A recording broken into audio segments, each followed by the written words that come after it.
Job, Chapter 1. There was a man in the country of Uz named Job. He was a man of complete integrity, who feared God and turned away from evil. He had 7 sons and 3 daughters. His estate included 7,000 sheep and goats, 3,000 camels, 500 yoke of oxen, 500 female donkeys, and a very large number of servants. Job was the greatest man among all the people of the East. His sons used to take turns having banquets at their homes. They would send an invitation to their 3 sisters to eat and drink with them. Whenever a round of banqueting was over, Job would send for his children and purify them, rising early in the morning to offer burnt offerings for all of them. For Job thought, "Perhaps my children have sinned, having cursed God in their hearts." This was Job's regular practice. One day the sons of God came to present themselves before the Lord, and Satan also came with them. The Lord asked Satan, "Where have you come from?" "From roaming through the earth," Satan answered him, "and walking around on it." Then the Lord said to Satan, "Have you considered my servant Job? No one else on earth is like him, a man of perfect integrity, who fears God and turns away from evil." Satan answered the Lord, "Does Job fear God for nothing? Haven't you placed a hedge around him, his household, and everything he owns? You have blessed the work of his hands, and his possessions have increased in the land. But stretch out your hand and strike everything he owns, and he will surely curse you to your face." "Very well," the Lord told Satan. "Everything he owns is in your power. However, do not lay a hand on Job himself." So Satan left the Lord's presence. One day when Job's sons and daughters were eating and drinking wine in their oldest brother's house, a messenger came to Job and reported, "While the oxen were plowing and the donkeys grazing nearby, the Sabaeans swooped down and took them away. They struck down the servants with the sword, and I alone have escaped to tell you." He was still speaking when another messenger came and reported, "God's fire fell from heaven. It burned the sheep and the servants and devoured them, and I alone have escaped to tell you." That messenger was still speaking when yet another came and reported, "The Chaldeans formed 3 bands, made a raid on the camels, and took them away. They struck down the servants with a sword, and I alone have escaped to tell you." He was still speaking when another messenger came and reported, "Your sons and daughters were eating and drinking wine in their oldest brother's house. Suddenly a powerful wind swept in from the desert and struck the 4 corners of the house. It collapsed on the young people so that they died, and I alone have escaped to tell you." Then Job stood up, tore his robe, and shaved his head. He fell to the ground and worshipped, saying, "Naked I came from my mother's womb, and naked I will leave this life. The Lord gives, and the Lord takes away. Blessed be the name of the Lord." Throughout all this, Job did not sin, nor blame God for anything. Chapter 2.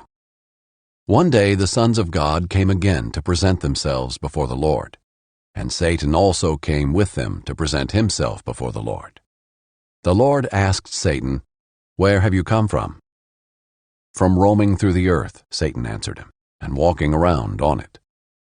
Then the Lord said to Satan, "Have you considered my servant Job?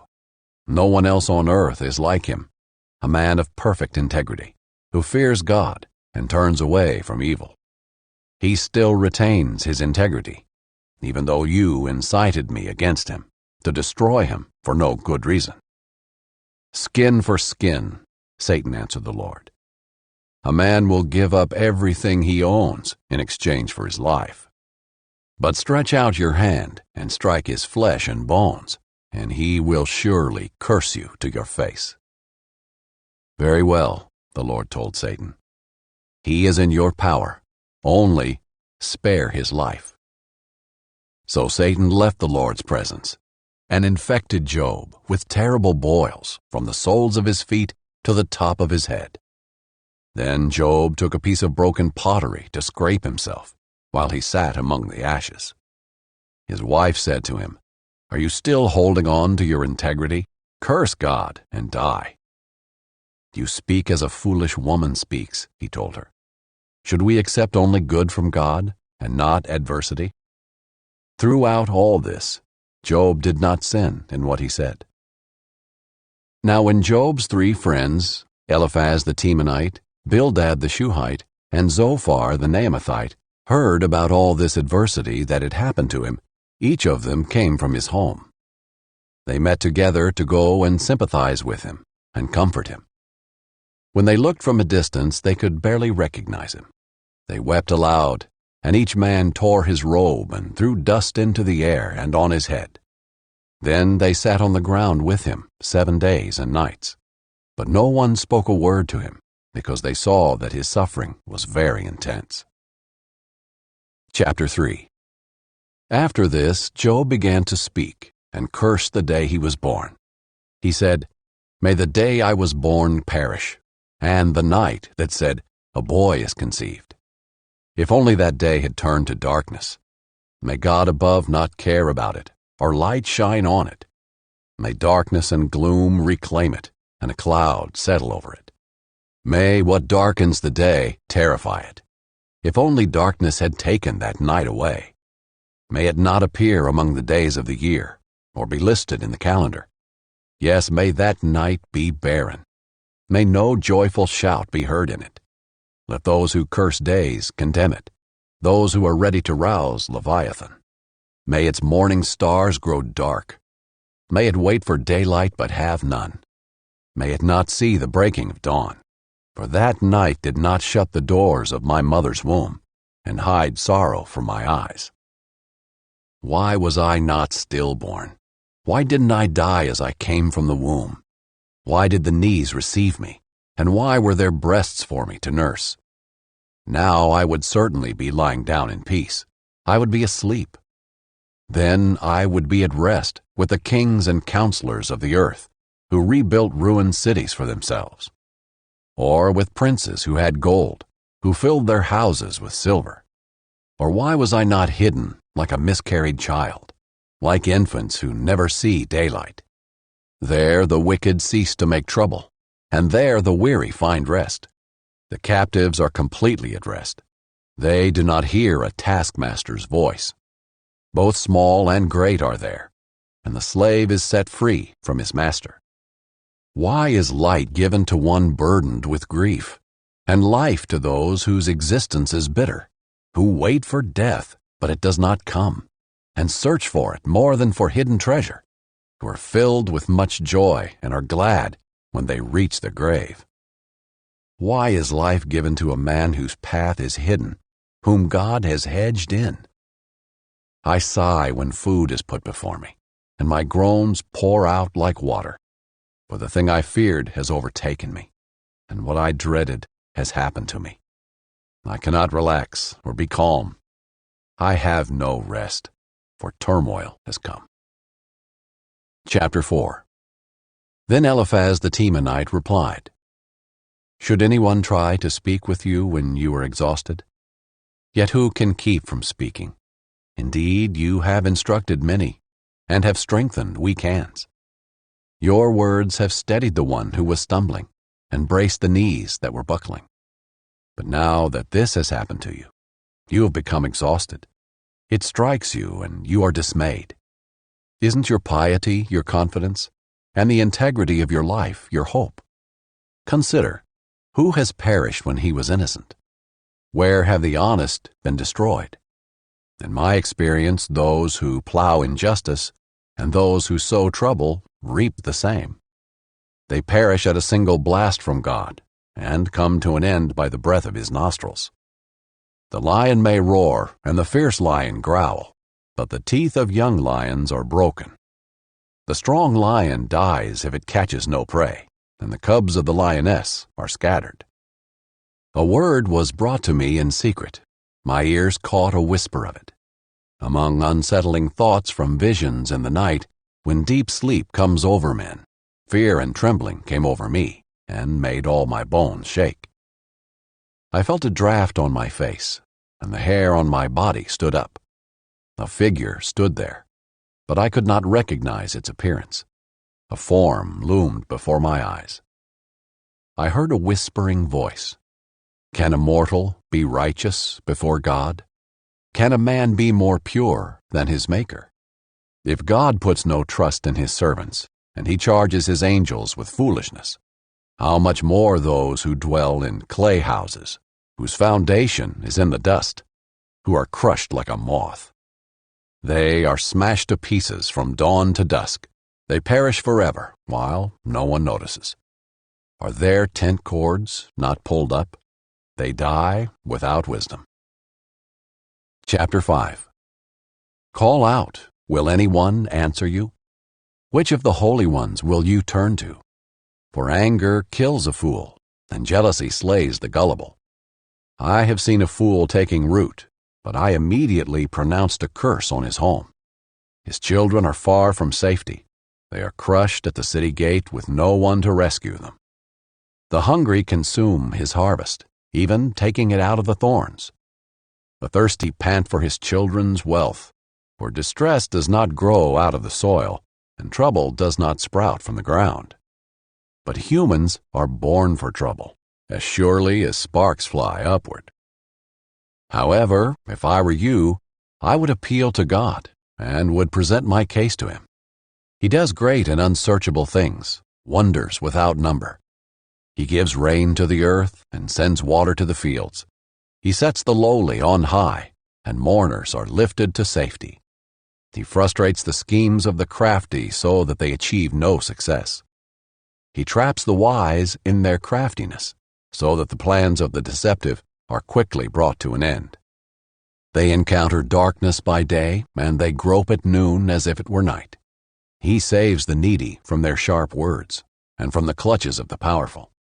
So the poor have hope, and injustice shuts its mouth. See how happy is the person whom God corrects. So do not reject the discipline of the Almighty, for he wounds, but he also bandages. He strikes, but his hands also heal. He will rescue you from 6 calamities. No harm will touch you in 7. In famine he will redeem you from death, and in battle from the power of the sword. You will be safe from slander, and not fear destruction when it comes. You will laugh at destruction and hunger, and not fear the land's wild creatures. For you will have a covenant with the stones of the field, and the wild animals will be at peace with you.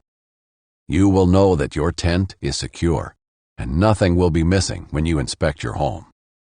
You will also know that your offspring will be many, and your descendants like the grass of the earth. You will approach the grave in full vigor, as a stack of sheaves is gathered in its season. We have investigated this, and it is true. Hear it and understand it for yourself. Chapter 6. Then Job answered, If only my grief could be weighed, and my devastation placed with it on the scales. For then it would outweigh the sand of the seas. That is why my words are rash. Surely the arrows of the Almighty have pierced me. My spirit drinks their poison. God's terrors are arrayed against me. Does a wild donkey bray over fresh grass, or an ox low over its fodder? Is bland food eaten without salt? Is there flavor in an egg white? I refuse to touch them. They are like contaminated food. If only my request would be granted, and God would provide what I hope for, that he would decide to crush me, to unleash his power and cut me off. It would still bring me comfort, and I would leap for joy in unrelenting pain, that I have not denied the words of the Holy One. What strength do I have that I should continue to hope? What is my future that I should be patient? Is my strength that of stone, or my flesh made of bronze? Since I cannot help myself, the hope for success has been banished from me. A despairing man should receive loyalty from his friends, even if he abandons the fear of the Almighty. My brothers are as treacherous as a wadi, as seasonal streams that overflow and become darkened because of ice, and the snow melts into them. The wadis evaporate in warm weather. They disappear from their channels in hot weather. Caravans turn away from their routes, go up into the desert, and perish. The caravans of Tema look for these streams. The traveling merchants of Sheba hope for them. They are ashamed because they had been confident of finding water. When they arrive there, they are disappointed. So this is what you have now become to me. When you see something dreadful, you are afraid. Have I ever said, "Give me something," or "Pay a bribe for me from your wealth," or "Deliver me from the enemy's hand," or "Redeem me from the hand of the ruthless"? Teach me, and I will be silent. Help me understand what I did wrong. How painful honest words can be, but what does your rebuke prove? Do you think that you can disprove my words, or that a despairing man's words are mere wind? No doubt you would cast lots for a fatherless child and negotiate a price to sell your friend. But now, please look at me. I will not lie to your face. Reconsider. Don't be unjust. Reconsider. My righteousness is still the issue. Is there injustice on my tongue? Or can my palate not taste disaster? Chapter 7. Isn't each person consigned to forced labor on earth? Are not his days like those of a hired worker? Like a slave, he longs for shade. Like a hired worker, he waits for his pay. So I have been made to inherit months of futility, and troubled nights have been assigned to me. When I lie down, I think, when will I get up? But the evening drags on endlessly, and I toss and turn until dawn. My flesh is clothed with maggots and encrusted with dirt. My skin forms scabs and then oozes. My days pass more swiftly than a weaver's shuttle.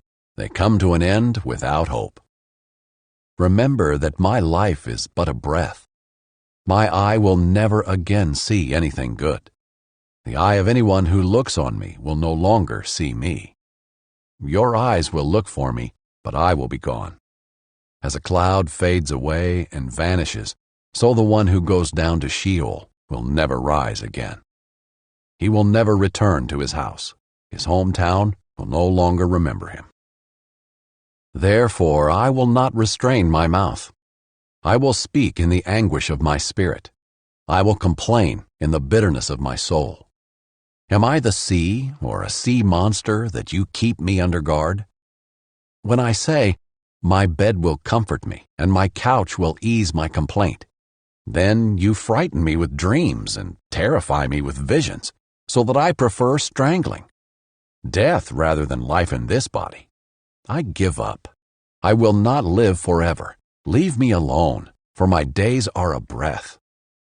What is a mere human that you think so highly of him and pay so much attention to him? You inspect him every morning and put him to the test every moment. Will you ever look away from me or leave me alone long enough to swallow?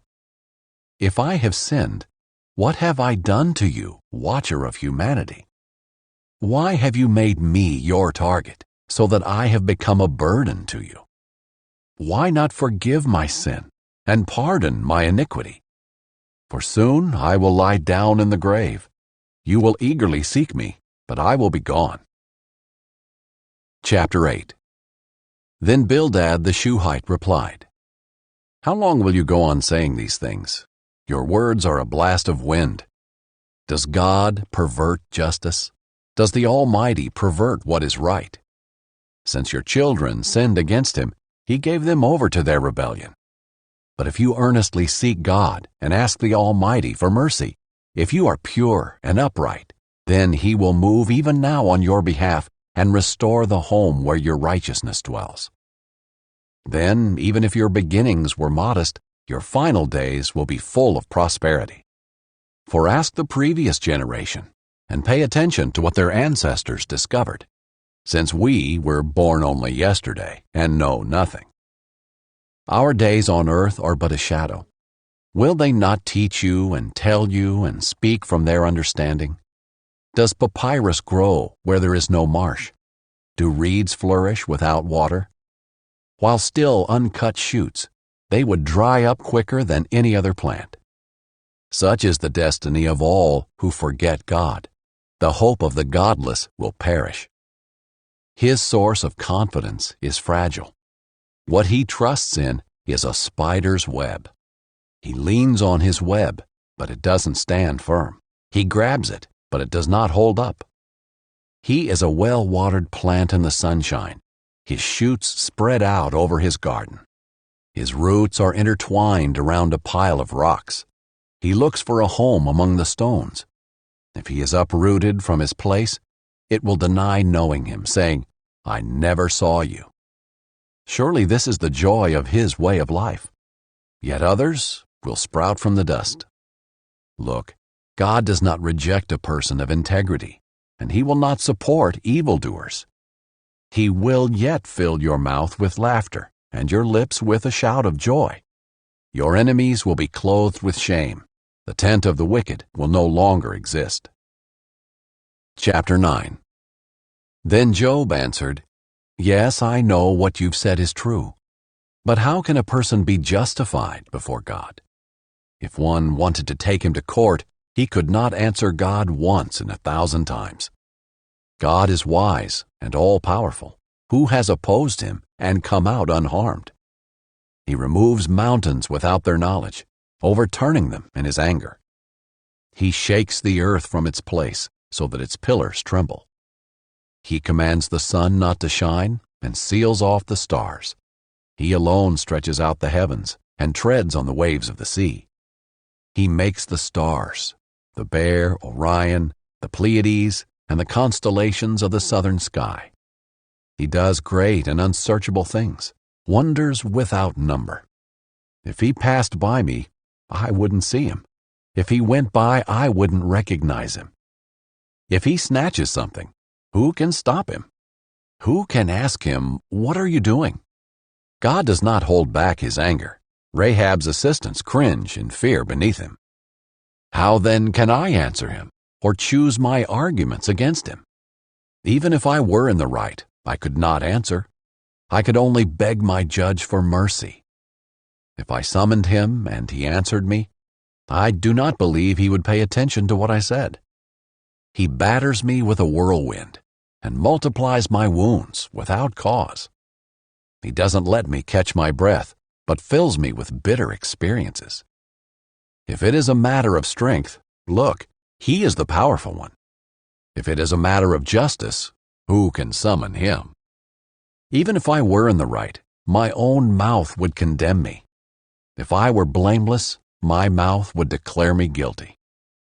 Though I am blameless, I no longer care about myself. I renounce my life. It is all the same. Therefore I say, he destroys both the blameless and the wicked. When catastrophe brings sudden death, he mocks the despair of the innocent. The earth is handed over to the wicked. He blindfolds its judges. If it isn't he, then who is it? My days fly by faster than a runner. They flee without seeing any good. They sweep by like boats made of papyrus, like an eagle swooping down on its prey. If I said, I will forget my complaint, change my expression, and smile, I would still live in terror of all my pains. I know you will not acquit me. Since I will be found guilty, why should I struggle in vain? If I wash myself with snow and cleanse my hands with lye, then you dip me in a pit of mud, and my own clothes despise me. For he is not a man like me, that I can answer him, that we can take each other to court. There is no mediator between us to lay his hand on both of us. Let him take his rod away from me, so his terror will no longer frighten me. Then I would speak and not fear him. But that is not the case. I am on my own. Chapter 10. I am disgusted with my life. I will give vent to my complaint and speak in the bitterness of my soul. I will say to God, do not declare me guilty. Let me know why you prosecute me. Is it good for you to oppress, to reject the work of your hands, and favor the plans of the wicked? Do you have eyes of flesh, or do you see as a human sees? Are your days like those of a human? or your years like those of a man, that you look for my iniquity and search for my sin, even though you know that I am not wicked, and that there is no one who can rescue from your power? Your hands shaped me and formed me. Will you now turn and destroy me? Please remember that you formed me like clay. Will you now return me to dust? Did you not pour me out like milk and curdle me like cheese? You clothed me with skin and flesh and wove me together with bones and tendons. You gave me life and faithful love, and your care has guarded my life. Yet you concealed these thoughts in your heart. I know that this was your hidden plan. If I sin, you would notice and would not acquit me of my iniquity. If I am wicked, woe to me, and even if I am righteous, I cannot lift up my head. I am filled with shame and have drunk deeply of my affliction. If I am proud, you hunt me like a lion, and again display your miraculous power against me. You produce new witnesses against me, and multiply your anger toward me. Hardships assault me, wave after wave. Why did you bring me out of the womb? I should have died and never been seen. I wish I had never existed, but had been carried from the womb to the grave. Are my days not few? Stop it. Leave me alone so that I can smile a little before I go to a land of darkness and gloom, never to return. It is a land of blackness, like the deepest darkness, gloomy and chaotic, where even the light is like the darkness. Chapter 11. Then Zophar the Naamathite replied, Should this abundance of words go unanswered, and such a talker be acquitted? Should your babbling put others to silence, so that you can keep on ridiculing with no one to humiliate you? You have said, My teaching is sound, and I am pure in your sight. But if only God would speak and open his lips against you, he would show you the secrets of wisdom. For true wisdom has two sides. Know then that God has chosen to overlook some of your iniquity. Can you fathom the depths of God, or discover the limits of the Almighty? They are higher than the heavens. What can you do? They are deeper than Sheol. What can you know? Their measure is longer than the earth and wider than the sea. If he passes by and throws someone in prison or convenes a court, who can stop him? Surely he knows which people are worthless. If he sees iniquity, will he not take note of it? But a stupid person will gain understanding as soon as a wild donkey is born a human. As for you, if you redirect your heart and spread out your hands to him in prayer, if there is iniquity in your hand, remove it, and don't allow injustice to dwell in your tents. Then you will hold your head high, free from fault. You will be firmly established and unafraid, for you will forget your suffering, recalling it only as water that has flowed by. Your life will be brighter than noonday. Its darkness will be like the morning. You will be confident, because there is hope. You will look carefully about and lie down in safety. You will lie down with no one to frighten you, and many will seek your favor.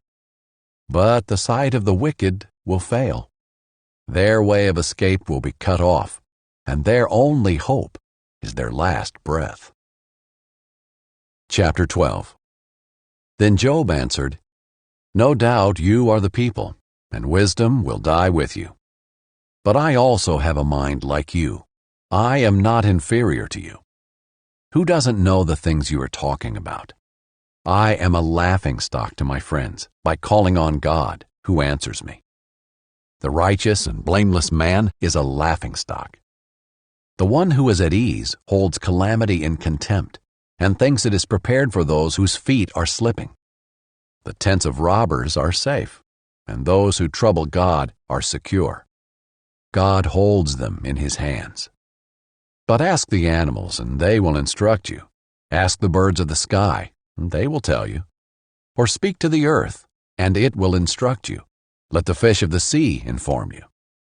Which of all these does not know that the hand of the Lord has done this? The life of every living thing is in his hand, as well as the breath of all humanity. Doesn't the ear test words as the palate tastes food? Wisdom is found with the elderly, and understanding comes with long life. Wisdom and strength belong to God. Counsel and understanding are his. Whatever he tears down cannot be rebuilt. Whoever he imprisons cannot be released. When he withholds water, everything dries up, and when he releases it, it destroys the land. True wisdom and power belong to him. The deceived and the deceiver are his. He leads counselors away barefoot and makes judges go mad. He releases the bonds put on by kings and fastens a belt around their waists. He leads priests away barefoot and overthrows established leaders. He deprives trusted advisers of speech and takes away the elders' good judgment. He pours out contempt on nobles and disarms the strong. He reveals mysteries from the darkness and brings the deepest darkness into the light. He makes nations great, then destroys them. He enlarges nations, then leads them away. He deprives the world's leaders of reason and makes them wander in a trackless wasteland. They grope around in darkness without light. He makes them stagger like a drunkard. Chapter 13. Look, my eyes have seen all this. My ears have heard and understood it. Everything you know, I also know. I'm not inferior to you. Yet I prefer to speak to the Almighty and argue my case before God. You use lies like plaster. You are all worthless healers. If only you would shut up and let that be your wisdom. Hear now my argument, and listen to my defense. Would you testify unjustly on God's behalf, or speak deceitfully for him?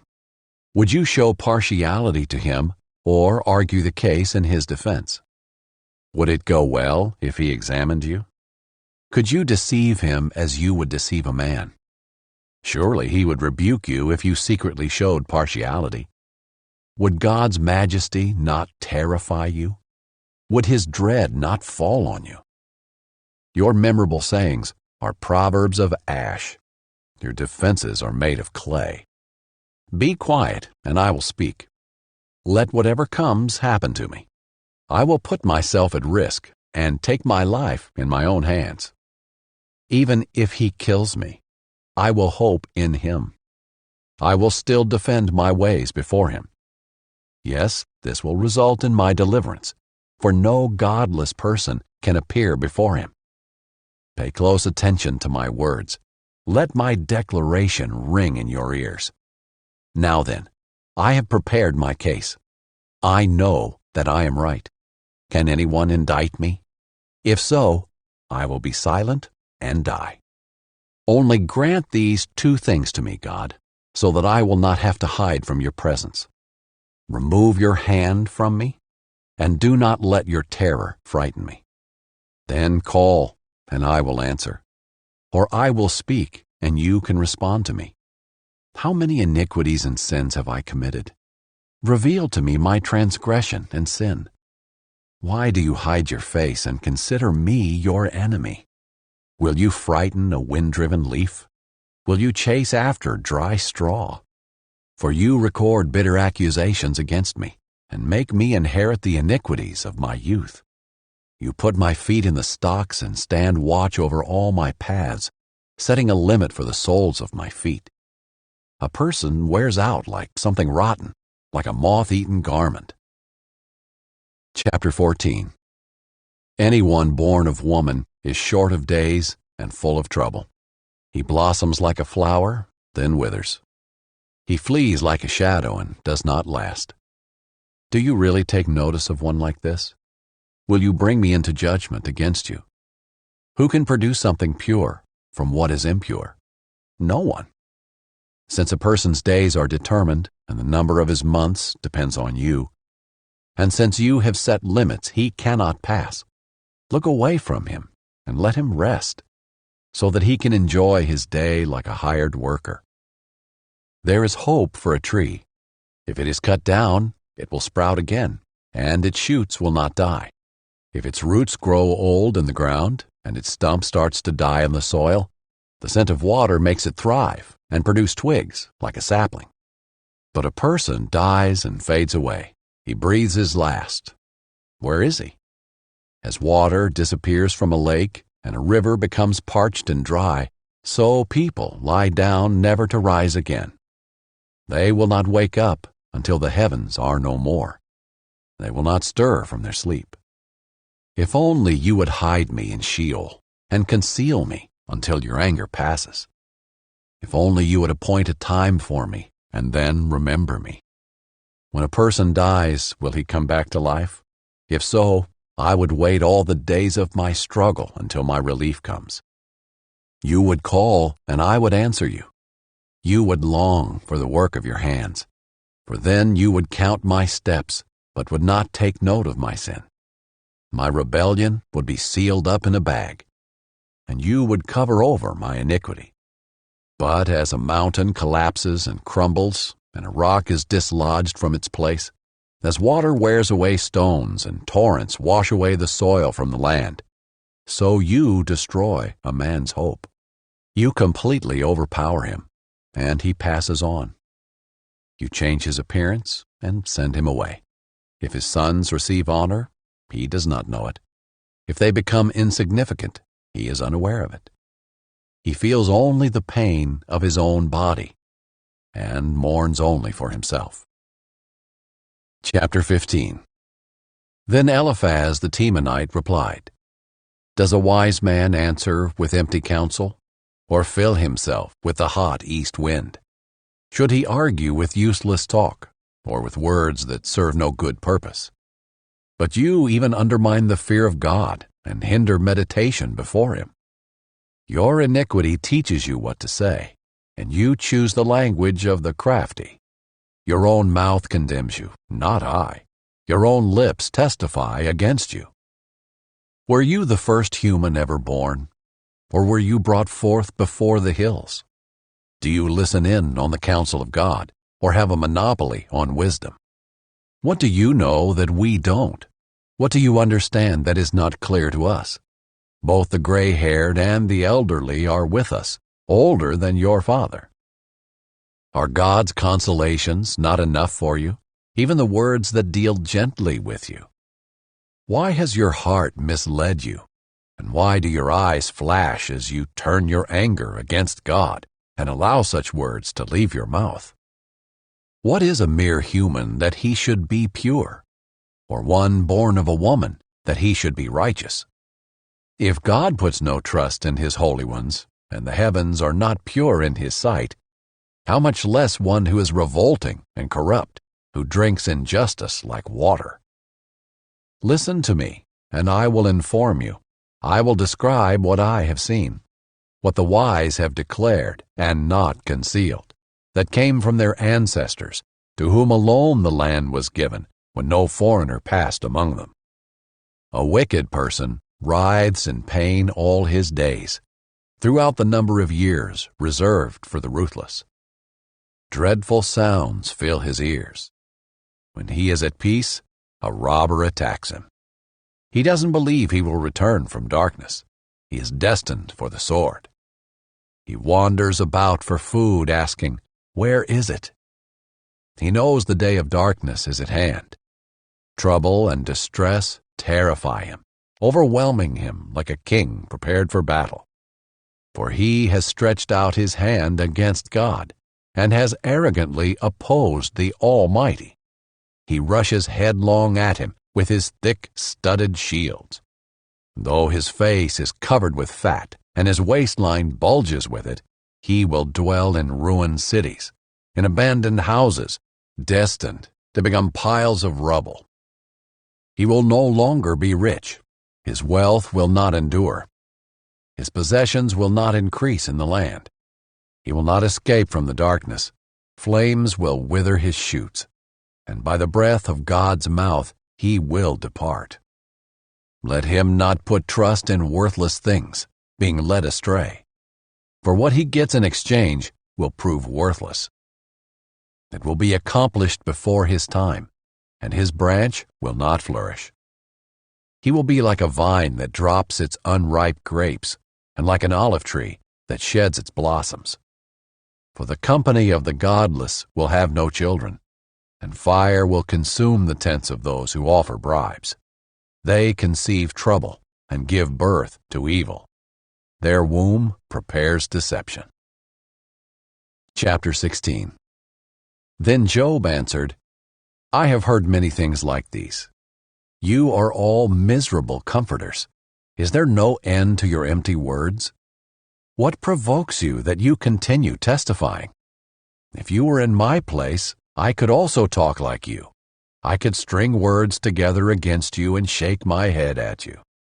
Instead, I would encourage you with my mouth, and the consolation from my lips would bring relief.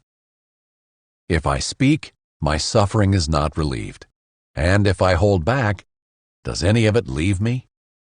Surely he has now exhausted me.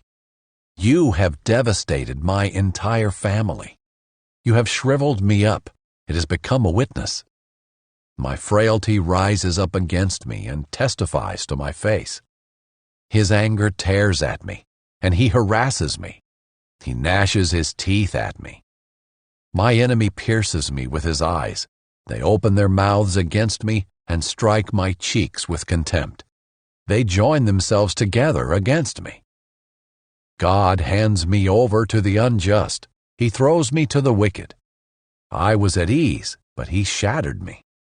He seized me by the scruff of the neck and smashed me to pieces. He set me up as his target. His archers surround me. He pierces my kidneys without mercy and pours my bile on the ground.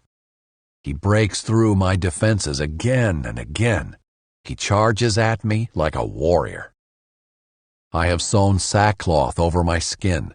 I have buried my strength in the dust. My face has grown red with weeping, and darkness covers my eyes. Although my hands are free from violence, and my prayer is pure. Earth, do not cover my blood. May my cry for help find no resting place. Even now my witness is in heaven, and my advocate is in the heights. My friends scoff at me as I weep before God. I wish that someone might argue for a man with God, just as anyone would for a friend. For only a few years will pass before I go the way of no return. Chapter 17. My spirit is broken. My days are extinguished. A graveyard awaits me. Surely mockers surround me, and my eyes must gaze at their rebellion. Accept my pledge. Put up security for me. Who else will be my sponsor? You have closed their minds to understanding. Therefore you will not honor them. If a man denounces his friends for a price, the eyes of his children will fail. He has made me an object of scorn to the people. I have become a man people spit at.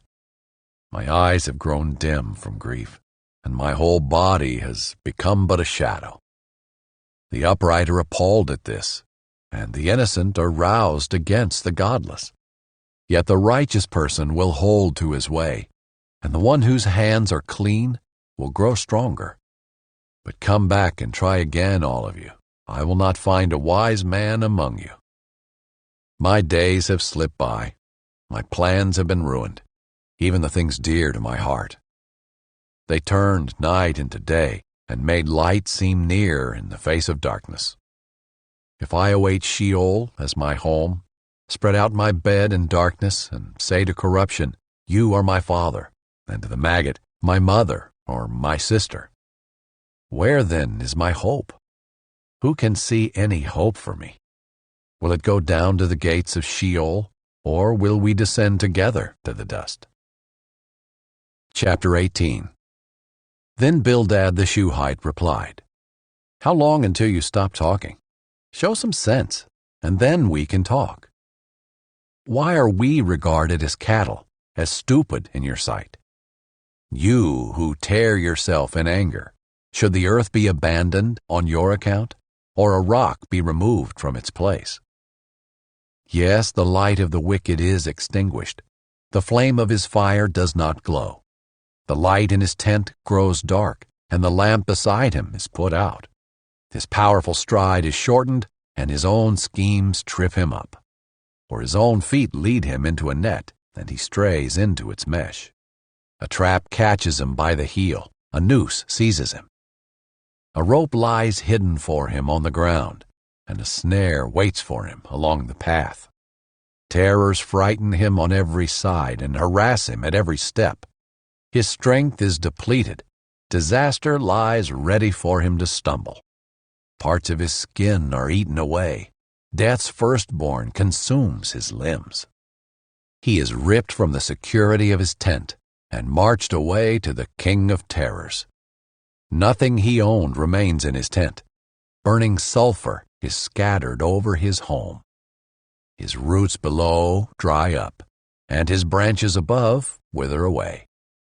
All memory of him perishes from the earth. He has no name anywhere. He is driven from light to darkness and chased from the inhabited world. He has no children or descendants among his people, no survivor where he used to live.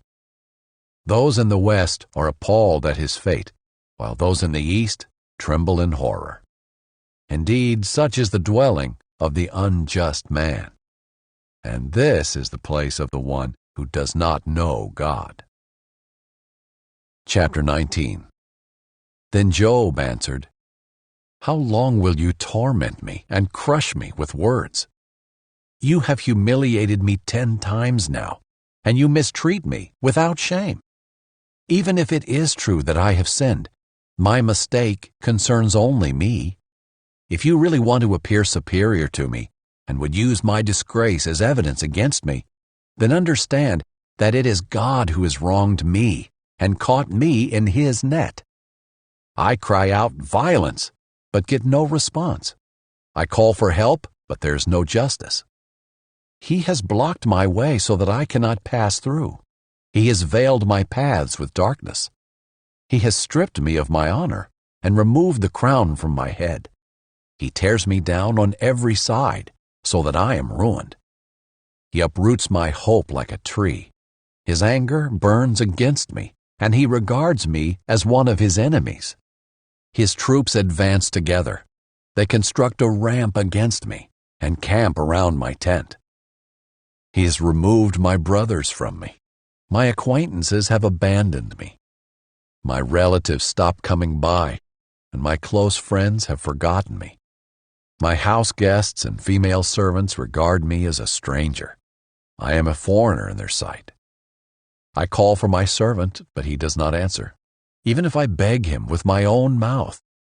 My breath is offensive to my wife, and my own family finds me repulsive. Even young boys scorn me.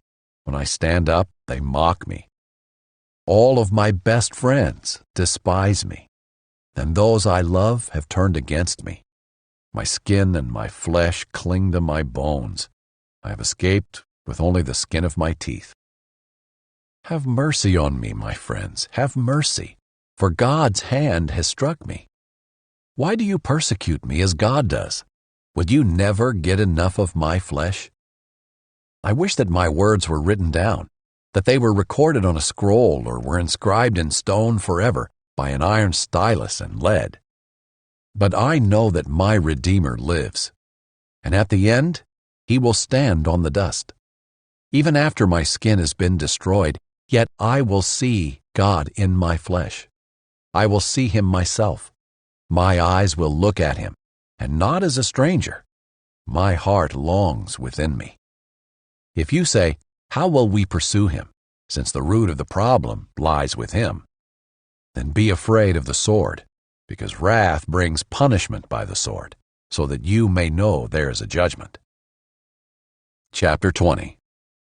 Then Zophar the Naamathite replied, "This is why my unsettling thoughts compel me to answer, because I am upset. I have heard a rebuke that insults me, and my understanding makes me reply. Don't you know that ever since antiquity, from the time a human was placed on earth, the joy of the wicked has been brief, and the happiness of the godless has lasted only a moment? Though his arrogance reaches heaven, and his head touches the clouds, he will vanish forever like his own dung. Those who know him will ask, "Where is he?" He will fly away like a dream and never be found. He will be chased away like a vision in the night. The eye that saw him will see him no more, and his household will no longer see him. His children will beg from the poor, for his own hands must give back his wealth. His frame may be full of youthful vigor, but it will lie down with him in dust. Though evil tastes sweet in his mouth, and he conceals it under his tongue, though he cherishes it and will not let it go, but keeps it in his mouth, yet the food in his stomach turns into cobra's venom inside him. He swallows wealth, but must vomit it up. God will force it from his stomach. He will suck the poison of cobras. A viper's fangs will kill him. He will not enjoy the streams, the rivers flowing with honey and curds. He must return the fruit of his labor without consuming it. He doesn't enjoy the profits from his trading, for he oppressed and abandoned the poor. He seized a house he did not build. Because his appetite is never satisfied, he does not let anything he desires escape. Nothing is left for him to consume. Therefore, his prosperity will not last. At the height of his success, distress will come to him. The full weight of misery will crush him.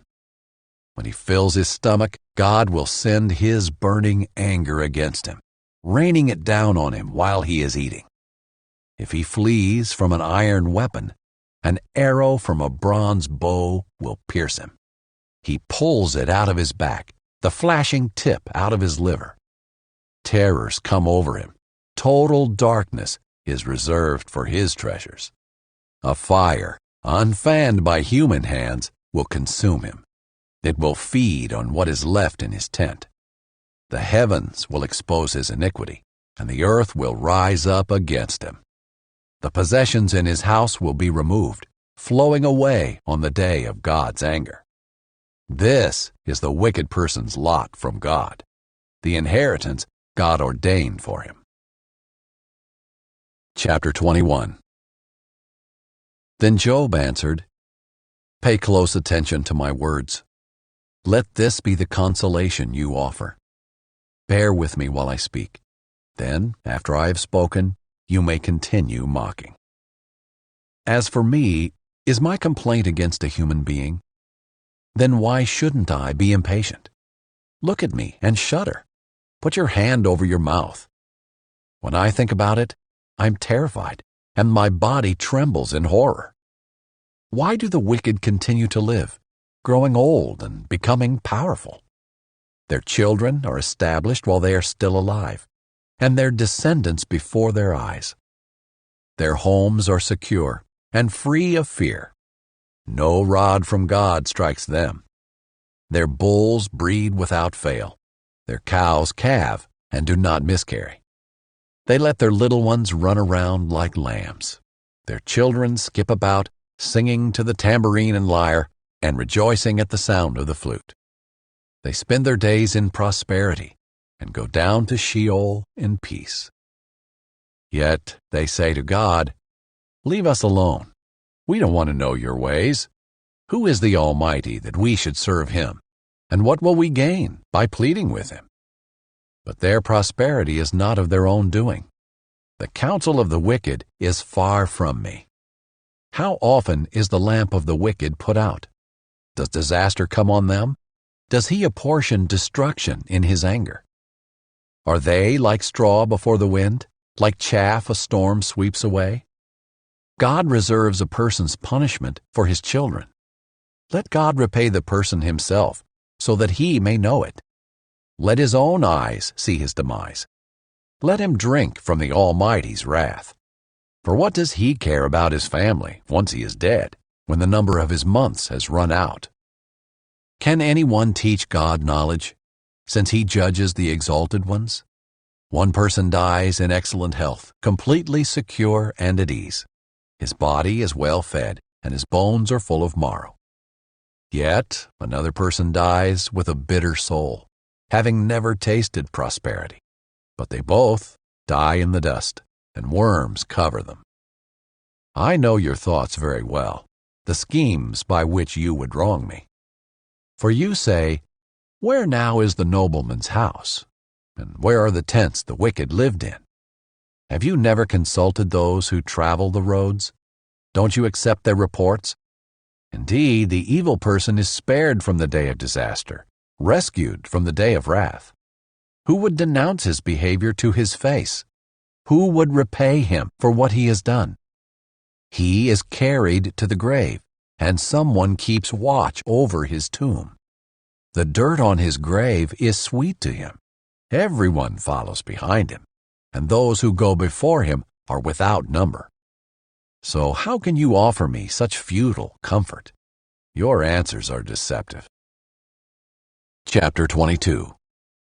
Then Eliphaz the Temanite replied, "Can a man be of any use to God? Can even a wise man be of use to him? Does it delight the Almighty if you are righteous? Does he profit if you perfect your behavior? Does he correct you and take you to court because of your piety? Isn't your wickedness abundant, and aren't your iniquities endless? For you took collateral from your brothers without cause, stripping off their clothes and leaving them naked. You gave no water to the thirsty, and withheld food from the famished, while the land belonged to a powerful man, and an influential man lived on it. You sent widows away empty-handed, and the strength of the fatherless was crushed. Therefore snares surround you, and sudden dread terrifies you, or darkness, so you cannot see, and a flood of water covers you. Isn't God as high as the heavens? And look at the highest stars, how lofty they are. Yet you say, what does God know? Can he judge through total darkness? Clouds veil him so that he cannot see, as he walks on the circle of the sky. Will you continue on the ancient path that wicked men have walked? They were snatched away before their time, and their foundations were washed away by a river. They were the ones who said to God, "Leave us alone," and "What can the Almighty do to us?" But it was he who filled their houses with good things. The counsel of the wicked is far from me. The righteous see this and rejoice. The innocent mock them, saying, "Surely our opponents are destroyed, and fire has consumed what they left behind." Come to terms with God and be at peace. In this way good will come to you. Receive instruction from his mouth, and place his sayings in your heart. If you return to the Almighty, you will be renewed. If you banish injustice from your tent, and consign your gold to the dust, the gold of Ophir to the stones in the wadis, the Almighty will be your gold, and your finest silver. Then you will delight in the Almighty, and lift up your face to God. You will pray to him, and he will hear you, and you will fulfill your vows. When you make a decision, it will be carried out, and light will shine on your ways. When others are humiliated, and you say, "Lift them up," God will save the humble. He will even rescue the guilty one, who will be rescued by the purity of your hands. Chapter 23. Then Job answered, "Today also my complaint is bitter. His hand is heavy despite my groaning. If only I knew how to find him, so that I could go to his throne. I would plead my case before him and fill my mouth with arguments. I would learn how he would answer me and understand what he would say to me. Would he prosecute me forcefully? No, he would certainly pay attention to me. Then an upright man could reason with him, and I would escape from my judge forever. If I go east, he is not there, and if I go west, I cannot perceive him. When he is at work to the north, I cannot see him.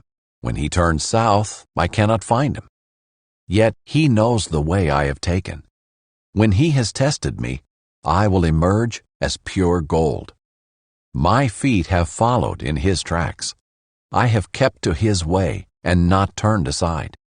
I have not departed from the commands from his lips. I have treasured the words from his mouth more than my daily food. But he is unchangeable. Who can oppose him? He does what he desires. He will certainly accomplish what he has decreed for me, and he has many more things like these in mind. Therefore, I am terrified in his presence. When I consider this, I am afraid of him. God has made my heart faint. The Almighty has terrified me. Yet I am not destroyed by the darkness, by the thick darkness that covers my face. Chapter 24. Why does the Almighty not reserve times for judgment?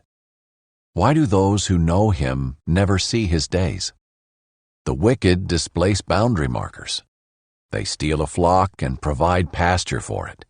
They drive away the donkeys owned by the fatherless and take the widow's ox as collateral. They push the needy off the road. The poor of the land are forced into hiding. Like wild donkeys in the wilderness, the poor go out to their task of foraging for food. The desert provides nourishment for their children. They gather their fodder in the field and glean the vineyards of the wicked. Without clothing, they spend the night naked, having no covering against the cold. Drenched by mountain rains, they huddle against the rocks, shelterless. The fatherless infant is snatched from the breast. The nursing child of the poor is seized as collateral. Without clothing, they wander about naked. They carry sheaves but go hungry. They crush olives in their presses. They tread the wine presses but go thirsty. From the city, men groan. The mortally wounded cry for help. Yet God pays no attention to this crime. The wicked are those who rebel against the light. They do not recognize its ways or stay on its paths. The murderer rises at dawn to kill the poor and needy, and by night he becomes a thief. The adulterer's eye watches for twilight, thinking, "No eye will see me," and he covers his face. In the dark, they break into houses. By day, they lock themselves in, never experiencing the light. For the morning is like darkness to them. Surely they are familiar with the terrors of darkness. They float on the surface of the water. Their section of the land is cursed, so that they never go to their vineyards. As dry ground and heat snatch away the melted snow, so Sheol steals those who have sinned. The womb forgets them. Worms feed on them. They are remembered no more. So injustice is broken like a tree. They prey on the childless woman who is unable to conceive, and do not deal kindly with the widow. Yet God drags away the mighty by his power. When he rises up, they have no assurance of life. He gives them a sense of security so they can rely on it, but his eyes watch over their ways. They are exalted for a moment, then gone. They are brought low and shrivel up like everything else. They wither like heads of grain. If this is not true, then who can prove me a liar and show that my speech is worthless? Chapter 25. Then Bildad the Shuhite replied, "Dominion and dread belong to him, the one who establishes harmony in his heights. Can his troops be numbered? Does his light not shine on everyone? How can a human be justified before God? How can one born of woman be pure? If even the moon does not shine, and the stars are not pure in his sight, how much less a human, who is a maggot, a son of man, who is a worm?" Chapter 26. Then Job answered, "How you have helped the powerless and delivered the arm that is weak. How you have counseled the unwise and abundantly provided insight. With whom did you speak these words? Whose breath came out of your mouth? The departed spirits tremble beneath the waters and all that inhabit them. Sheol is naked before God, and Abaddon has no covering. He stretches the northern skies over empty space. He hangs the earth on nothing. He wraps up the water in his clouds, yet the clouds do not burst beneath its weight. He obscures the view of his throne, spreading his cloud over it. He laid out the horizon on the surface of the waters, at the boundary between light and darkness. The pillars that hold up the sky tremble, astounded at his rebuke. By his power he stirred the sea, and by his understanding he crushed Rahab. By his breath the heavens gained their beauty. His hand pierced the fleeing serpent. These are but the fringes of his ways. How faint is the word we hear of him. Who can understand his mighty thunder? Chapter 27. Job continued his discourse, saying, As God lives, who has deprived me of justice, and the Almighty, who has made me bitter, as long as my breath is still in me, and the breath from God remains in my nostrils, my lips will not speak unjustly, and my tongue will not utter deceit. I will never affirm that you are right. I will maintain my integrity until I die. I will cling to my righteousness and never let it go. My conscience will not accuse me as long as I live. May my enemy be like the wicked, and my opponent like the unjust. For what hope does the godless person have when he is cut off, when God takes away his life? Will God hear his cry when distress comes on him? Will he delight in the Almighty? Will he call on God at all times? I will teach you about God's power. I will not conceal what the Almighty has planned. All of you have seen this for yourselves. Why do you keep up this empty talk? This is a wicked man's lot from God, the inheritance the ruthless receive from the Almighty. Even if his children increase, they are destined for the sword. His descendants will never have enough food. Those who survive him will be buried by the plague, yet their widows will not weep for them.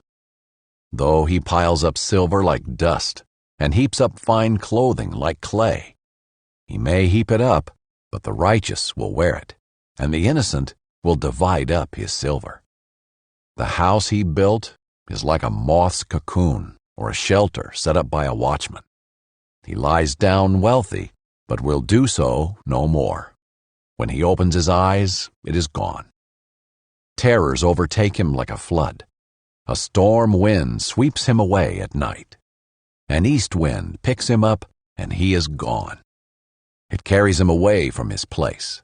It blasts at him without mercy, while he flees desperately from its force. It claps its hands at him and scoffs at him from its place. Chapter 28. Surely there is a mine for silver, and a place where gold is refined. Iron is taken from the ground, and copper is smelted from ore. A miner puts an end to the darkness. He probes the deepest recesses for ore in the gloomy darkness.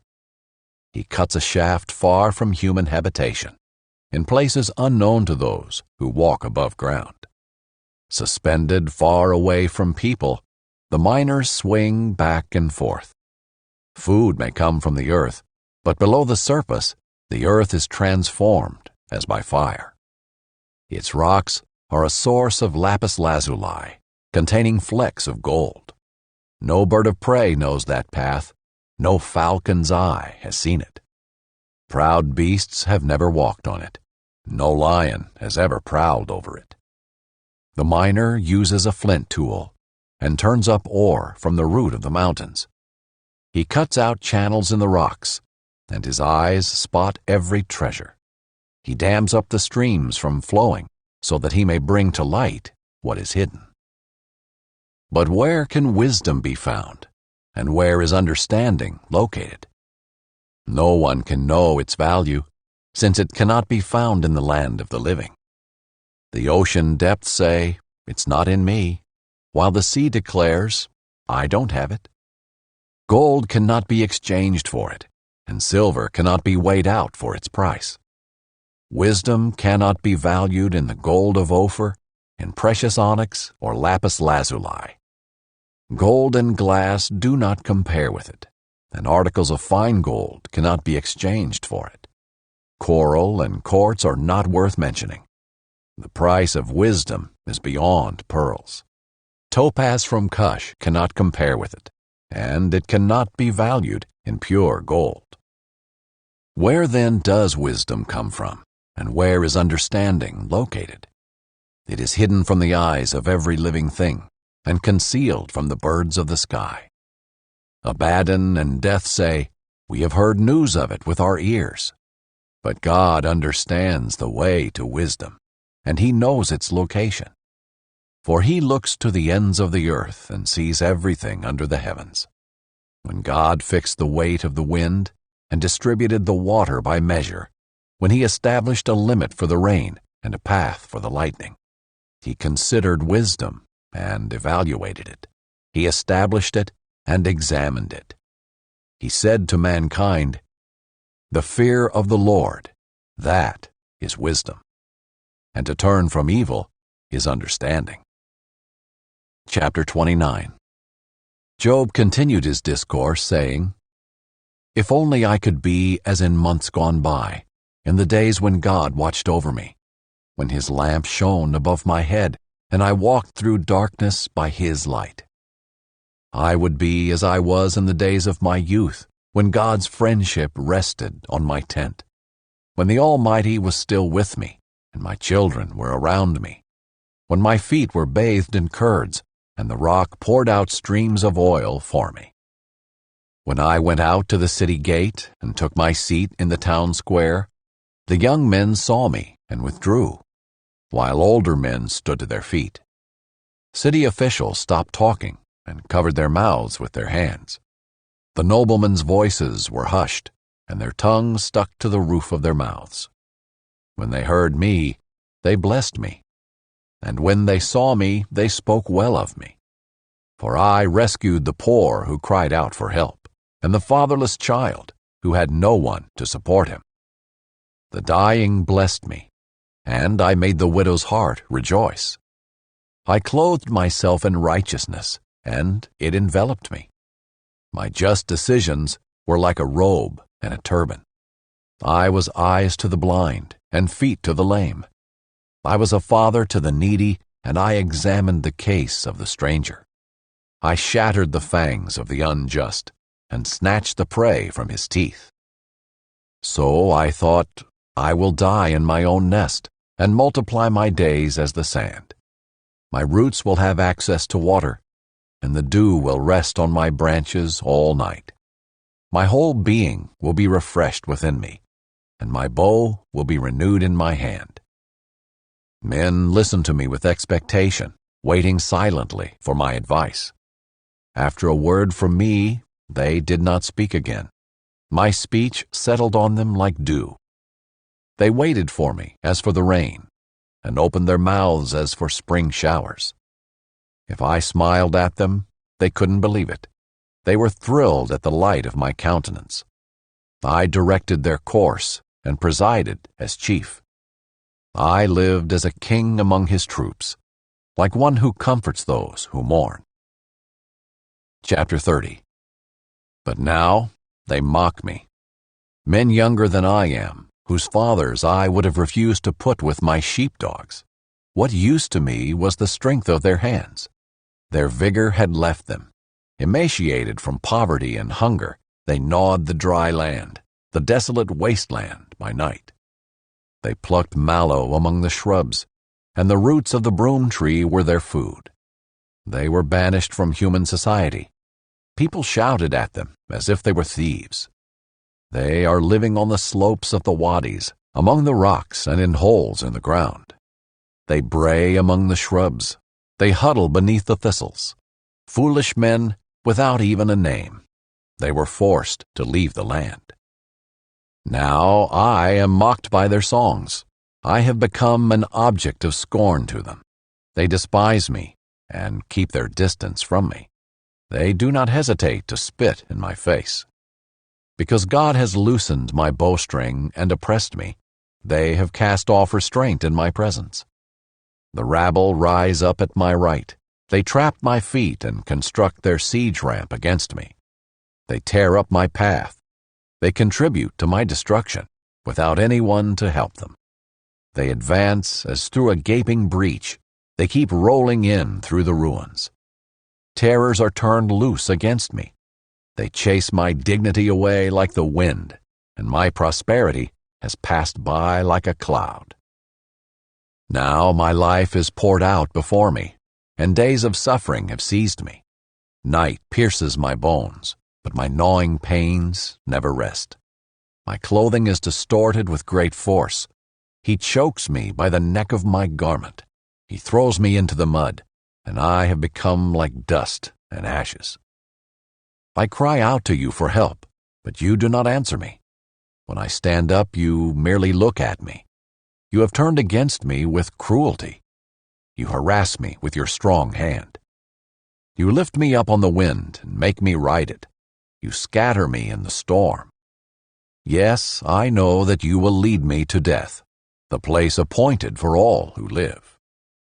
Yet no one would stretch out his hand against a ruined person when he cries out to him for help because of his distress. Have I not wept for those who have fallen on hard times? Has my soul not grieved for the needy? But when I hoped for good, evil came. When I looked for light, darkness came. I am churning within and cannot rest. Days of suffering confront me. I walk about blackened, but not by the sun. I stood in the assembly and cried out for help. I have become a brother to jackals and a companion of ostriches.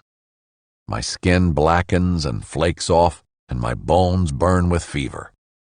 My lyre is used for mourning, and my flute for the sound of weeping. Chapter 31. I have made a covenant with my eyes. How then could I look at a young woman? For what portion would I have from God above? Or what inheritance from the Almighty on high? Doesn't disaster come to the unjust, and misfortune to evildoers? Does he not see my ways and number all my steps? If I have walked in falsehood, or my foot has rushed to deceit, let God weigh me on accurate scales, and he will recognize my integrity. If my step has turned from the way, my heart has followed my eyes, or impurity has stained my hands, let someone else eat what I have sown, and let my crops be uprooted. If my heart has gone astray over a woman, or I have lurked at my neighbor's door, let my own wife grind grain for another man, and let other men sleep with her, for that would be a disgrace. It would be an iniquity deserving punishment. For it is a fire that consumes down to Abaddon. It would destroy my entire harvest. If I have dismissed the case of my male or female servants when they made a complaint against me, what could I do when God stands up to judge? How should I answer him when he calls me to account? Did not the one who made me in the womb also make them? Did not the same God form us both in the womb? If I have refused the wishes of the poor, or let the widow's eyes go blind, if I have eaten my few crumbs alone, without letting the fatherless eat any of it. For from my youth I raised him as his father, and since the day I was born I guided the widow. If I have seen anyone dying for lack of clothing, or a needy person without a cloak, if he did not bless me while warming himself with the fleece from my sheep, if I ever cast my vote against a fatherless child when I saw that I had support in the city gate, then let my shoulder blade fall from my back, and my arm be pulled from its socket. For disaster from God terrifies me, and because of his majesty, I could not do these things. If I placed my confidence in gold, or called fine gold my trust, if I have rejoiced because my wealth is great, or because my own hand has acquired so much, if I have gazed at the sun when it was shining, or at the moon moving in splendor, so that my heart was secretly enticed, and I threw them a kiss. This would also be an iniquity deserving punishment, for I would have denied God above. Have I rejoiced over my enemy's distress, or become excited when trouble came his way? I have not allowed my mouth to sin by asking for his life with a curse. Haven't the members of my household said, "Who is there who has not had enough to eat at Job's table?" No stranger had to spend the night on the street, for I opened my door to the traveler. Have I covered my transgressions as others do, by hiding my iniquity in my heart, because I greatly feared the crowds, and because the contempt of the clans terrified me? So I grew silent and would not go outside. If only I had someone to hear my case. Here is my signature. Let the Almighty answer me. Let my opponent compose his indictment. I would surely carry it on my shoulder and wear it like a crown.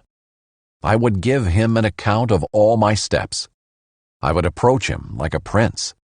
If my land cries out against me, and its furrows join in weeping, if I have consumed its produce without payment, or shown contempt for its tenants, then let thorns grow instead of wheat, and stinkweed instead of barley. The words of Job are concluded. Chapter 32. So these three men quit answering Job, because he was righteous in his own eyes. Then Elihu, son of Barachel the Buzite, from the family of Ram, became angry. He was angry at Job because he had justified himself rather than God. He was also angry at Job's three friends because they had failed to refute him, and yet had condemned him. Now Elihu had waited to speak to Job because they were all older than he. But when he saw that the three men could not answer Job, he became angry.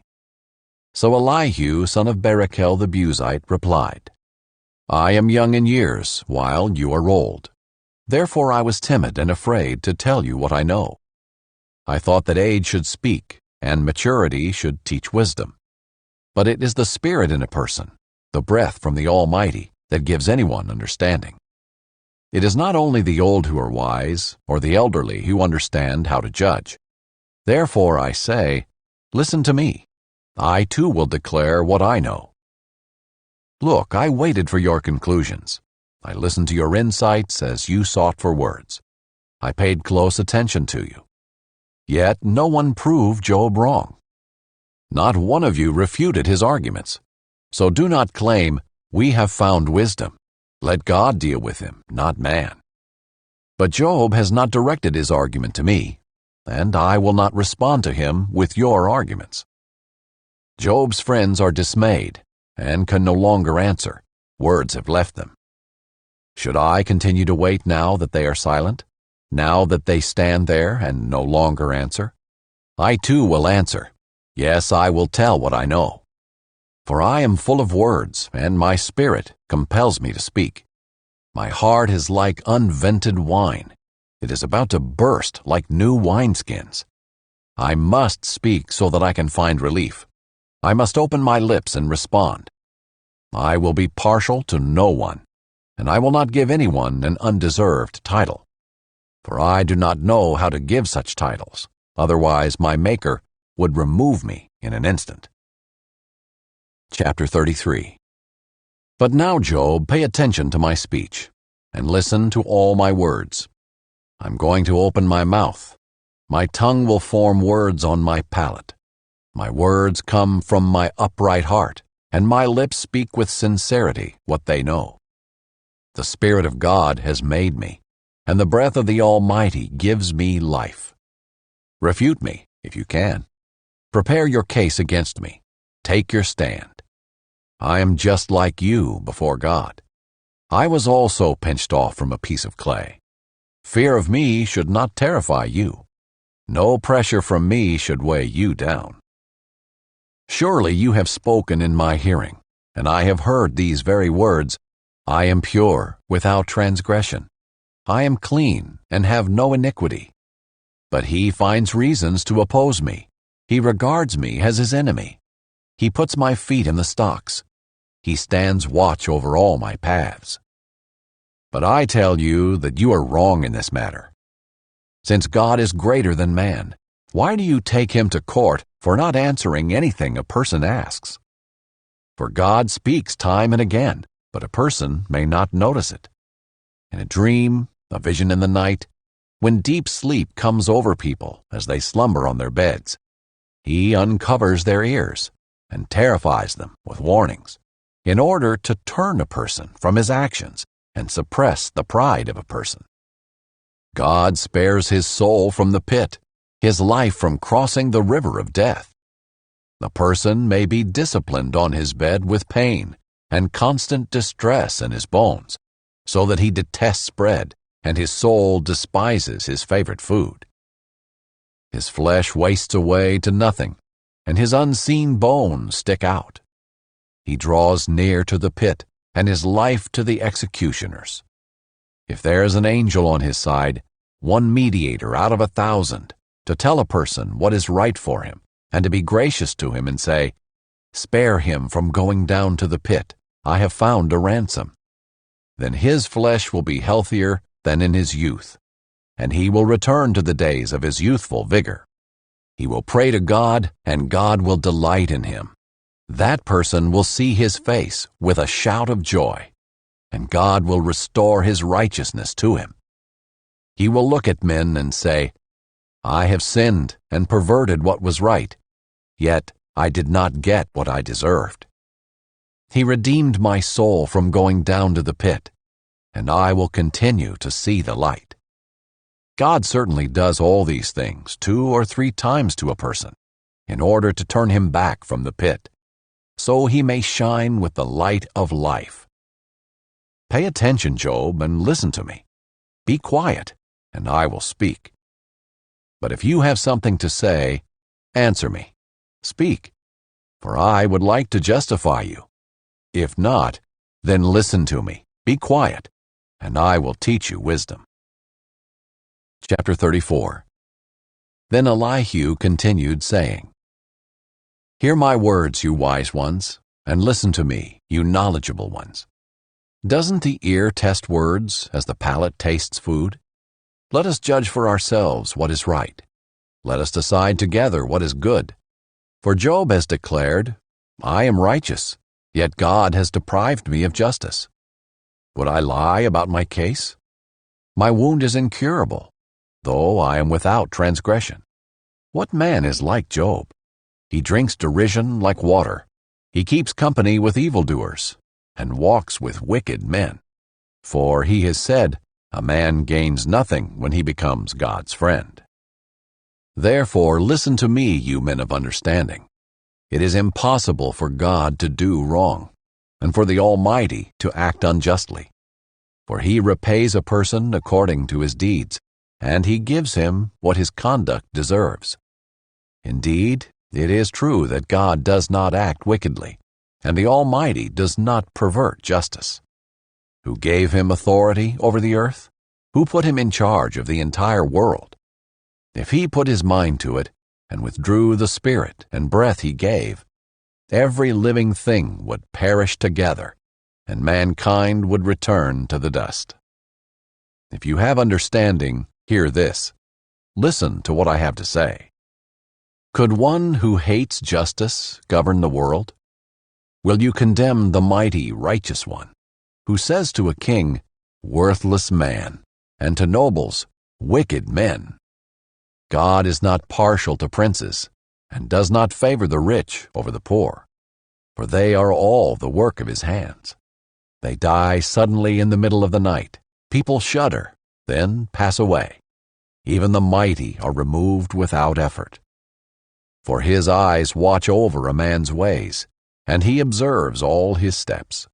There is no darkness, no deep darkness, where evildoers can hide.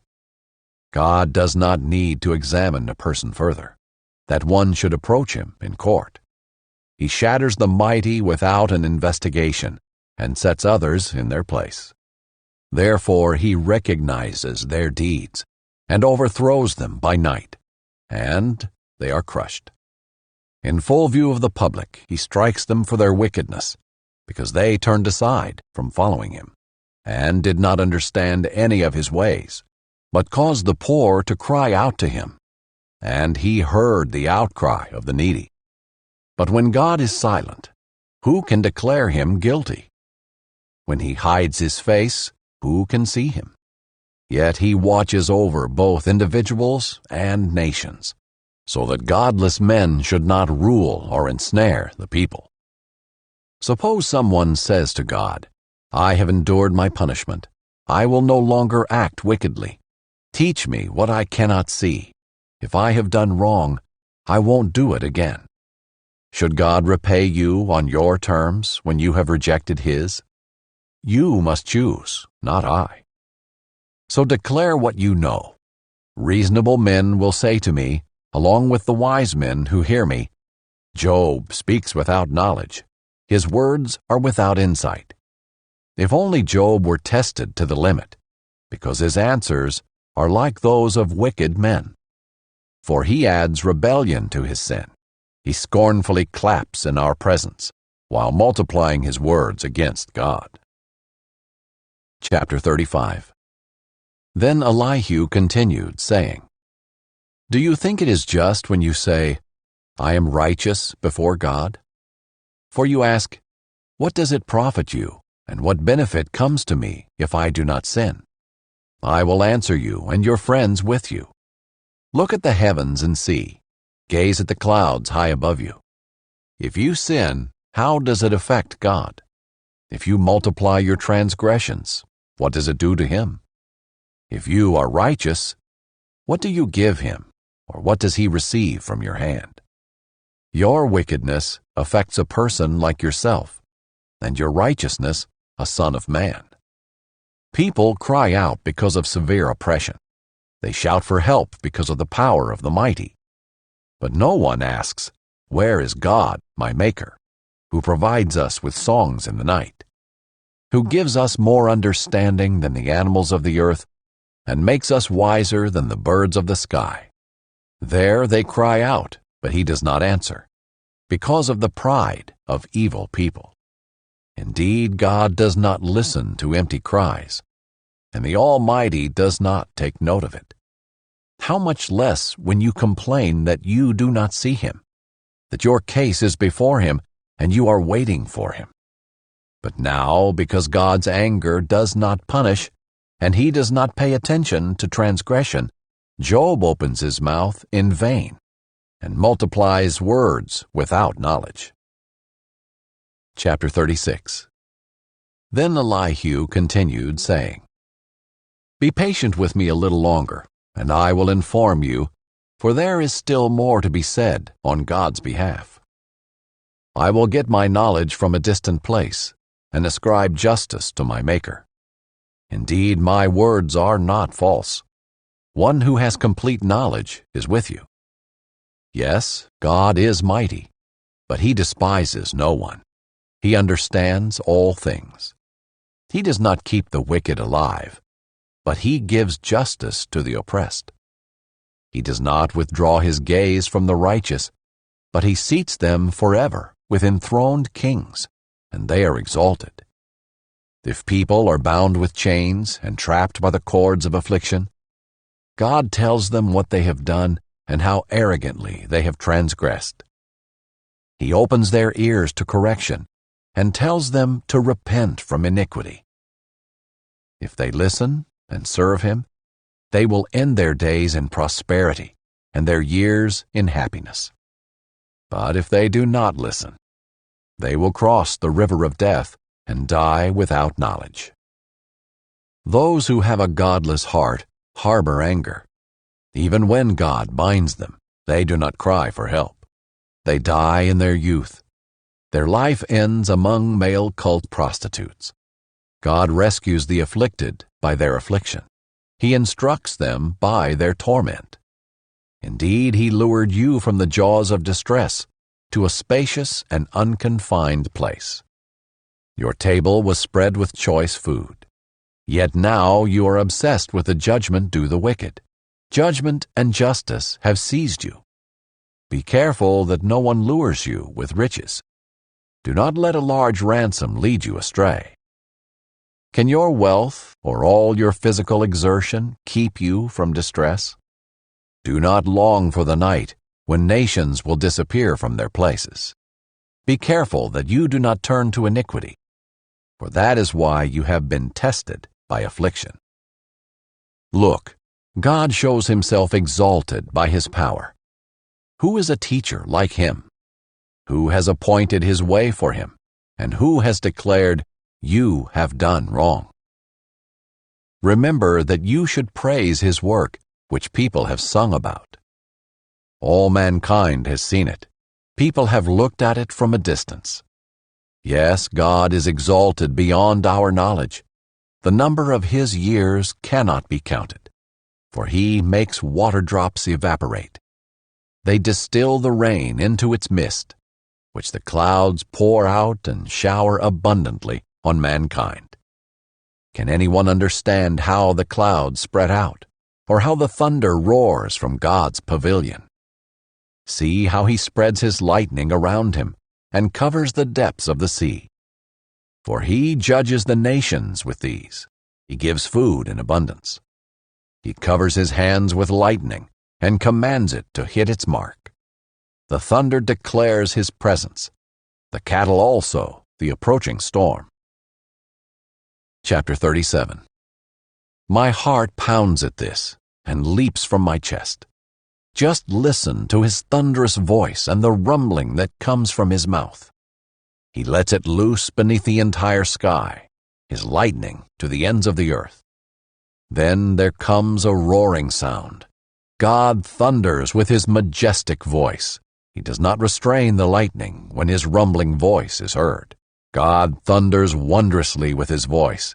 He does great things that we cannot comprehend. For he says to the snow, "Fall to the earth," and the torrential rains, his mighty torrential rains, serve as his sign to all mankind, so that all men may know his work. The wild animals enter their lairs and stay in their dens. The windstorm comes from its chamber, and the cold from the driving north winds. Ice is formed by the breath of God, and watery expanses are frozen. He saturates clouds with moisture. He scatters his lightning through them. They swirl about, turning round and round at his direction, accomplishing everything he commands them over the surface of the inhabited world. He causes this to happen for punishment, for his land, or for his faithful love. Listen to this, Job. Stop and consider God's wonders. Do you know how God directs his clouds, or makes their lightning flash? Do you understand how the clouds float, those wonderful works of him who has perfect knowledge? You whose clothes get hot when the south wind brings calm to the land. Can you help God spread out the skies, as hard as a cast metal mirror? Teach us what we should say to him. We cannot prepare our case because of our darkness. Should he be told that I want to speak? Can a man speak when he is confused? Now no one can even look at the sun after a wind has swept through and cleared the sky. Out of the north he comes, shrouded in a golden glow. Awesome majesty surrounds him. The Almighty. We cannot reach him. He is exalted in power. He will not violate justice and abundant righteousness. Therefore, men fear him. He does not look favorably on any who are wise in heart. Chapter 38. Then the Lord answered Job from the whirlwind. He said, "Who is this who obscures my counsel with ignorant words? Get ready to answer me like a man. When I question you, you will inform me. Where were you when I established the earth? Tell me if you have understanding. Who fixed its dimensions? Certainly you know. Who stretched a measuring line across it? What supports its foundations? Or who laid its cornerstone while the morning stars sang together and all the sons of God shouted for joy. Who enclosed the sea behind doors when it burst from the womb, when I made the clouds its garment, and total darkness its blanket? When I determined its boundaries and put its bars and doors in place, when I declared, "You may come this far, but no farther. Your proud waves stop here." Have you ever in your life commanded the morning, or assigned the dawn its place, so it may seize the edges of the earth and shake the wicked out of it? The earth is changed as clay is by a seal. Its hills stand out like the folds of a garment. Light is withheld from the wicked, and the arm raised in violence is broken. Have you traveled to the sources of the sea, or walked in the depths of the oceans? Have the gates of death been revealed to you? Have you seen the gates of deep darkness? Have you comprehended the extent of the earth? Tell me if you know all this. Where is the road to the home of light? Do you know where darkness lives, so you can lead it back to its border? Are you familiar with the paths to its home? Don't you know? You were already born. You have lived so long. Have you entered the place where the snow is stored? Or have you seen the storehouses of hail, which I hold in reserve for times of trouble, for the day of warfare and battle? What road leads to the place where light is dispersed? Where is the source of the east wind that spreads across the earth? Who cuts a channel for the flooding rain, or clears the way for lightning, to bring rain on an uninhabited land, on a desert with no human life, to satisfy the parched wasteland and cause the grass to sprout? Does the rain have a father? Who fathered the drops of dew? Whose womb did the ice come from? Who gave birth to the frost of heaven, when water becomes as hard as stone, and the surface of the watery depths is frozen? Can you fasten the chains of the Pleiades, or loosen the belt of Orion? Can you bring out the constellations in their season, and lead the bear and her cubs? Do you know the laws of heaven? Can you impose its authority on earth? Can you command the clouds so that a flood of water covers you? Can you send out lightning bolts and they go? Do they report to you, "Here we are"? Who put wisdom in the heart, or gave the mind understanding? Who has the wisdom to number the clouds? Or who can tilt the water jars of heaven when the dust hardens like cast metal and the clods of dirt stick together? Can you hunt prey for a lioness, or satisfy the appetite of young lions when they crouch in their dens and lie in wait within their lairs? Who provides the raven's food when its young cry out to God and wander about for lack of food? Chapter 39. Do you know when mountain goats give birth? Have you watched the deer in labor?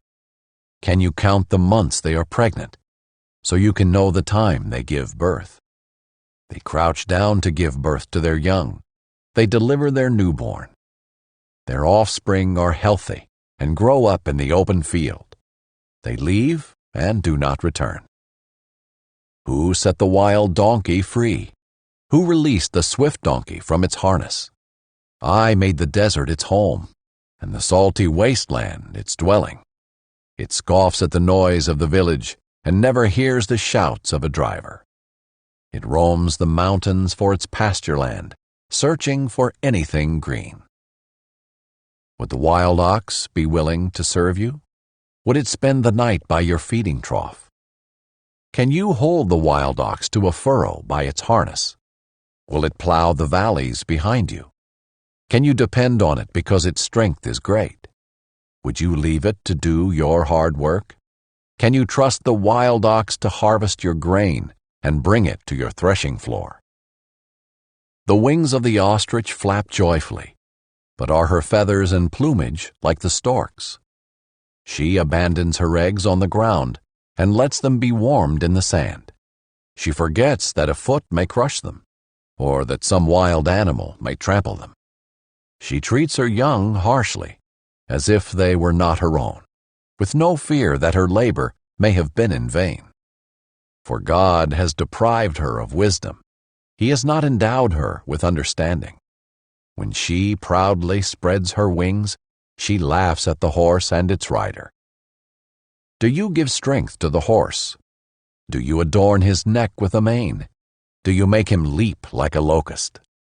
His proud snorting fills one with terror.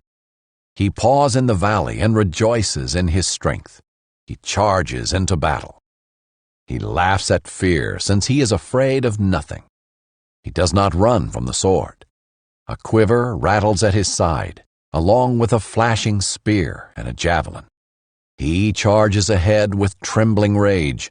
He cannot stand still at the sound of the ram's horn. When the ram's horn blasts, he snorts defiantly. He smells the battle from a distance. He hears the officer's shouts and the battle cry. Does the hawk take flight by your understanding and spread its wings to the south?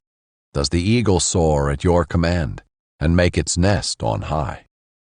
It lives on a cliff where it spends the night. Its stronghold is on a rocky crag. From there it searches for prey. Its eyes penetrate the distance. Its brood gulps down blood, and where the slain are, it is there. Chapter 40. The Lord answered Job. Will the one who contends with the Almighty correct him? Let him who argues with God give an answer. Then Job answered the Lord, I am so insignificant, how can I answer you? I place my hand over my mouth. I have spoken once, and I will not reply. Twice, but now I can add nothing. Then the Lord answered Job from the whirlwind. Get ready to answer me like a man. When I question you, you will inform me. Would you really challenge my justice? Would you declare me guilty to justify yourself? Do you have an arm like God's? Can you thunder with a voice like his? Adorn yourself with majesty and splendor, and clothe yourself with honor and glory. Pour out your raging anger. Look on every proud person and humiliate him. Look on every proud person and humble him. Trample the wicked where they stand. Hide them together in the dust. Imprison them in the grave. Then I will confess to you that your own right hand can deliver you. Look at Behemoth, which I made along with you. He eats grass like cattle. Look at the strength of his back and the power in the muscles of his belly. He stiffens his tail like a cedar tree. The tendons of his thighs are woven firmly together. His bones are bronze tubes. His limbs are like iron rods. He is the foremost of God's works. Only his Maker can draw the sword against him. The hills yield food for him, while all sorts of wild animals play there. He lies under the lotus plants, hiding in the protection of marshy reeds. Lotus plants cover him with their shade. The willows by the brook surround him. Though the river rages, Behemoth is unafraid. He remains confident, even if the Jordan surges up to his mouth. Can anyone capture him while he looks on, or pierce his nose with snares? Chapter 41. Can you pull in Leviathan with a hook, or tie his tongue down with a rope? Can you put a cord through his nose, or pierce his jaw with a hook? Will he beg you for mercy, or speak softly to you? Will he make a covenant with you, so that you can take him as a slave forever? Can you play with him like a bird, or put him on a leash for your girls? Will traders bargain for him, or divide him among the merchants? Can you fill his hide with harpoons, or his head with fishing spears? Lay a hand on him. You will remember the battle and never repeat it. Any hope of capturing him proves false. Does a person not collapse at the very sight of him? No one is ferocious enough to rouse Leviathan. Who then can stand against me? Who confronted me that I should repay him? Everything under heaven belongs to me. I cannot be silent about his limbs, his power, and his graceful proportions. Who can strip off his outer covering? Who can penetrate his double layer of armor? Who can open his jaws, surrounded by those terrifying teeth? His pride is in his rows of scales, closely sealed together. One scale is so close to another that no air can pass between them. They are joined to one another so closely connected they cannot be separated. His snorting flashes with light, while his eyes are like the rays of dawn. Flaming torches shoot from his mouth. Fiery sparks fly out. Smoke billows from his nostrils as from a boiling pot or burning reeds. His breath sets coals ablaze, and flames pour out of his mouth. Strength resides in his neck, and dismay dances before him. The folds of his flesh are joined together, solid as metal and immovable. His heart is as hard as a rock, as hard as a lower millstone. When Leviathan rises, the mighty are terrified. They withdraw because of his thrashing.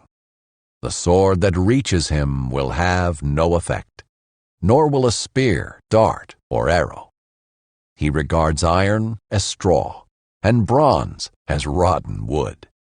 No arrow can make him flee. Slingstones become like stubble to him. A club is regarded as stubble, and he laughs at the sound of a javelin. His undersides are jagged potsherds, spreading the mud like a threshing sledge. He makes the depth seethe like a cauldron. He makes the sea like an ointment jar. He leaves a shining wake behind him. One would think the deep had gray hair. He has no equal on earth, a creature devoid of fear. He surveys everything that is haughty. He is king over all the proud beasts. Chapter 42. Then Job replied to the Lord, I know that you can do anything, and no plan of yours can be thwarted. You asked, who is this who conceals my counsel with ignorance? Surely I spoke about things I did not understand, things too wondrous for me to know. You said, listen now, and I will speak. When I question you, you will inform me. I had heard reports about you, but now my eyes have seen you. Therefore I reject my words, and am sorry for them. I am dust and ashes. After the Lord had finished speaking to Job, he said to Eliphaz the Temanite, I am angry with you and your two friends, for you have not spoken the truth about me, as my servant Job has. Now take 7 bulls and 7 rams. Go to my servant Job and offer a burnt offering for yourselves. Then my servant Job will pray for you. I will surely accept his prayer and not deal with you as your folly deserves. For you have not spoken the truth about me, as my servant Job has.